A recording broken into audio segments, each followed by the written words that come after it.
On arrive dans une compétition où toutes les nations ont leur chance, elles ont été qualifiées pour faire cette compétition. Donc, sur la ligne de départ, quand on court à 100 mètres, tout le monde est au même niveau. Maintenant, c'est le plus rapide qui arrive. Si c'est une course de sprint, si c'est une course de fond, c'est le plus endurant. Donc aujourd'hui, on est en période de préparation. La préparation n'est pas terminée. Je serais bien fou de te dire à l'heure aujourd'hui que je vais gagner la CAN. Je serais bien un fou parce que il y a des grosses nations, voilà, au même titre que nous. Maintenant, comme je te l'ai dit, je vais faire preuve d'humilité. Je me suis réfugié dans le travail ici. Je suis coupé du monde. Je suis dans des structures qui sont exceptionnelles. Je prends du plaisir à parler avec mes joueurs, avec mon staff et les gens qui travaillent ici. On travaille beaucoup. Voilà, on travaille beaucoup. Tu poseras des questions si tu veux. On travaille beaucoup. Et on travaille, ce que je peux te dire, c'est qu'on ne travaille pas, comme je l'ai dit tout à l'heure, pour aller voir le Mont Korogo. Voilà, on travaille parce qu'on a une ambition. On travaille parce qu'on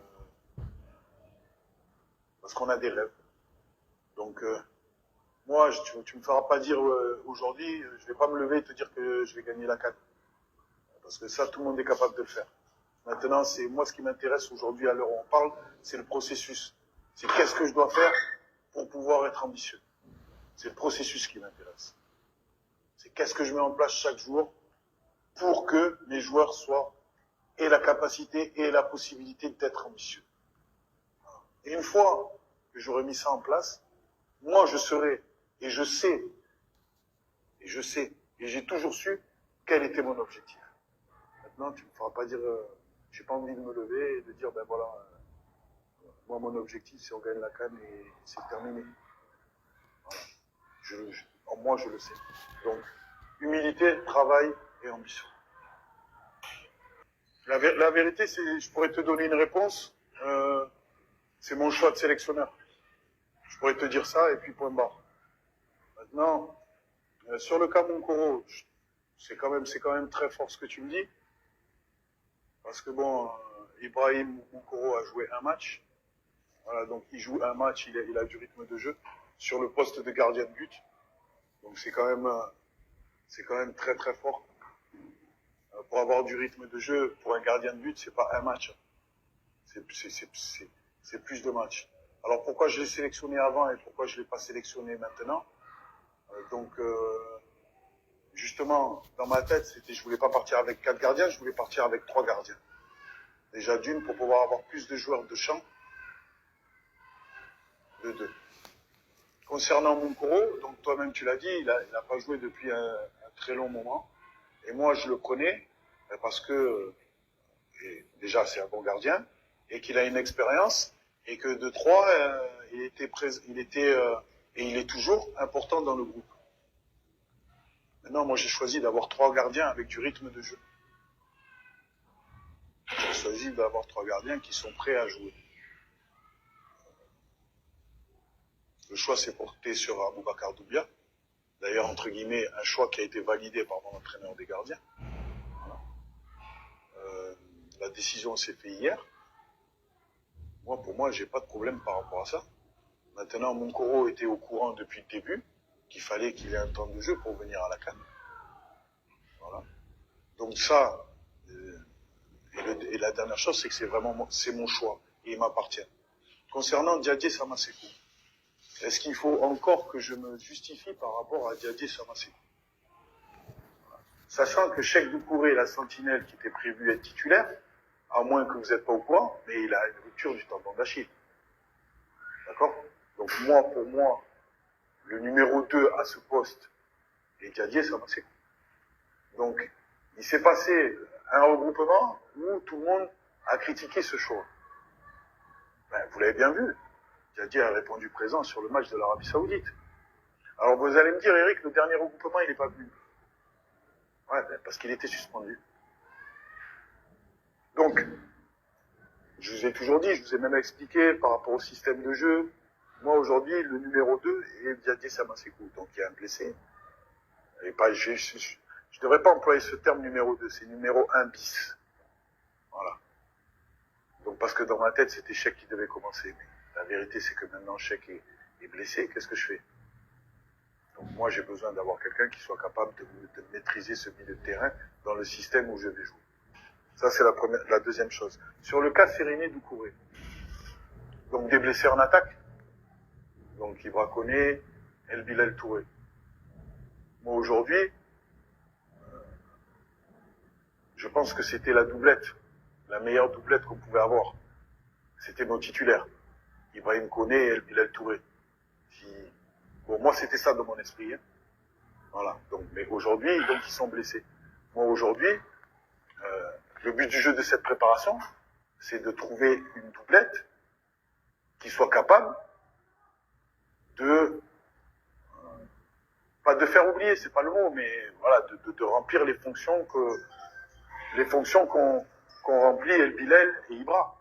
Donc maintenant, il y a des joueurs, Ibrahim Sissoko, qui est un buteur, Youssoufa Niakate, qui a cette capacité aussi à marquer des buts.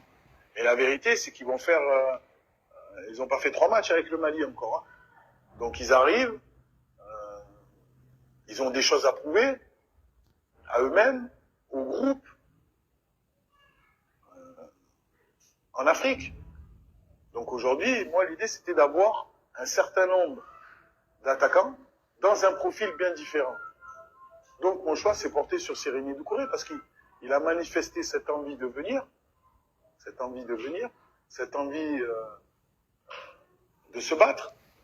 Alors c'est vrai que comme tu dis, tu as regardé ses stats, mais un profil comme ça, il n'y en a pas deux en fait. C'est un grand joueur qui est capable de prendre toute la largeur, aussi bien la profondeur, qui est capable de caler les ballons et qui est capable aussi de jouer sur toute la largeur. C'est-à-dire qu'il est capable de jouer également excentré. Voilà. Donc, moi, l'idée, c'est d'avoir différents profils pour pouvoir répondre à certains temps donnés dans le match. Encore une fois, Seriné Doucouré, au même titre que les autres, vient pour prétendre être titulaire. Et comme il y a 8 attaquants, il faut faire des choix et ça ne veut pas dire qu'il va jouer tous les matchs titulaires. Voilà, donc encore une fois, pour finir, c'est mon choix de sélectionneur. Il doit être très déçu. Voilà, maintenant c'est mon choix et je vais l'assumer. Voilà. Il peut avoir des arguments et je peux avoir des arguments. Maintenant c'est ça le côté difficile du métier parce que il y a des joueurs et il faut faire des choix. Maintenant, si on pouvait jouer sur un terrain de football à 55 contre 55, il n'y aurait pas de problème. Mais là, la vérité, c'est qu'on doit jouer à 11 contre 11. 23 contre 23, donc je fais des choix et je les assume. Voilà ce que je peux se dire sur le cas de Moussa et sur les autres cas. C'est comme ça, c'est le football. Moi, en tant que professionnel, je dois assumer et lui, en tant que professionnel, il doit encaisser. Donc, tu l'as bien dit, il revient sur une forme qui est intéressante. Voilà, il joue des matchs. Il doit marquer plus de buts et faire plus de passes D. Donc voilà à peu près ce que je peux te dire sur le joueur Djenepo. Concernant mon équipe type, voilà, donc non, moi mon travail c'est aussi d'encaisser des critiques. Vous, votre métier c'est de faire les critiques. Moi c'est de les encaisser. Si tout le monde pense que je n'ai pas d'équipe type, ouais, je suis libre à vous de penser ça. Si tout le monde pense que je n'ai pas de système de jeu, je pense quand même que je l'ai prouvé. Voilà, et si vous avez regardé le match du Centrafrique, on n'a pas joué dans le système de jeu que d'habitude. Voilà, donc moi, comme je l'ai dit en conférence de presse, pour moi, à ce moment, donner ce qui était important pour moi, l'objectif que j'ai priorisé, c'était la phase finale de la CAN, et je l'assume, et je l'assumerai. Voilà, donc j'ai voulu changer de système de jeu sur ce match-là, en jouant dans un 4-2-3-1 pour préparer aussi, mais comme je vous l'ai dit, tactiquement, sur certains matchs, avoir une faculté à changer de système de jeu, à apporter un jeu différent, au lieu d'être sur la possession, de peut-être être plus sur de la transition. Donc ça, c'est quelque chose qu'on ne peut pas travailler en 2-3 jours. Donc c'était l'idée. Bon, ça n'a pas trop marché. Je dis pas trop marché parce que là, on va dire sur 8 ou 9 matchs à domicile, que des victoires et un match nul. Donc je sais pas s'il y a beaucoup de nations dans le monde qui sont capables de faire ça, mais bon, c'est comme ça, c'est le football. Hein. Donc moi, mon taf, c'est d'encaisser. Mon taf, c'est d'essayer de mettre en place des objectifs à court terme, à moyen terme, à long terme, pour pouvoir ensuite avoir un résultat. Donc j'essaye de les mettre en place. J'essaye de mettre en place cette vision, du moins. Maintenant, ça plaît pas à tout le monde, mais c'est mon travail de faire des choix, à la fois sur les joueurs, à la fois tactiquement, à la fois sur le système de jeu. Donc juste, je vais te rejoindre dans un point, quand tu parles d'équipe type, aujourd'hui, sur l'équipe type qui était prévue, on a quelques petits pépins physiques. Donc moi, aujourd'hui, c'est de vite trouver quelle formule je vais pouvoir mettre en place pour justement, entre guillemets, remplacer cette équipe type. Mais la formule, si vous suivez nos joueurs, la formule est déjà toute trouvée.